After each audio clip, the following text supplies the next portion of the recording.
চোখে হঠাৎ করে কাল বৈশাখী,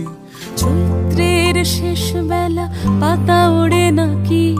গত বছরের মায়া ভেঙে যাবে বলে, রাজপথ ভেসে গেছে অচেনা কাজলে, দু চোখে হঠাৎ করে কাল বৈশাখী, চৈত্রের শেষ বেলা পাতা ওড়ে নাকি, গত বছরের মায়া ভেঙে যাবে বলে, রাজপথ ভেসে গেছে অচেনা কাজলে,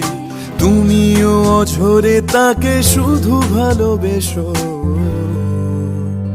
এসো হে বৈশাখ